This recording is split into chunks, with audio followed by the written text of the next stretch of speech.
This is where things get a bit more interesting. You're going to deploy your very own Python backend server, which you're going to connect your voice agent to. We might leave connecting the voice agent until the next video, but we're going to deploy the server now. Hopefully you've all set up a render account ready and you've all got the code from my server forked into your GitHub account. We're going to come over here to render. Once you've set up a render account and you've logged in, you're going to go new web service. Here, this is where you connect your GitHub account. If you haven't already, you can click on Git Provider, GitHub, click on here, put your credentials in and authorize it. When you've done that, you will see your repository here. Click on it. You can call it whatever you like. This is just the name for your server. I'm going to leave it as default. It's Python. Leave it as master region. You're going to choose the closest region geographically to you, so I'm just going to choose Europe. Leave the root empty. Leave this as default. In here you're going to write python app.py. Now you can choose free. What this means is it's completely free. It's going to run for nothing. You're going to be able to test, connect your voice agent up to it.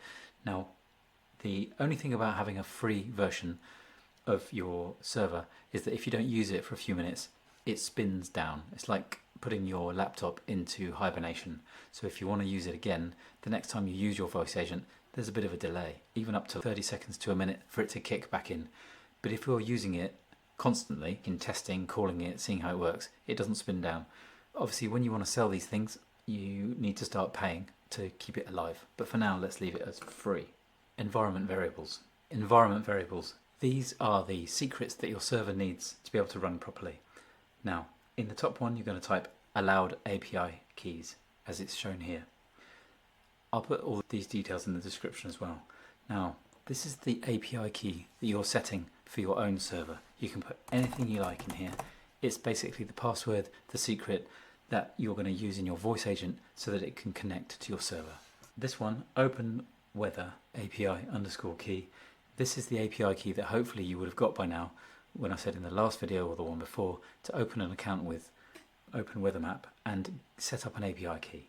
So again, whatever it is, put it in there. Then the magical bit, deploy web service. Now it's going to show you the build logs and it's telling you what it's doing. It's cloning it from your GitHub account. Build successful. Deploying. Exciting. And there we go. Your service is live.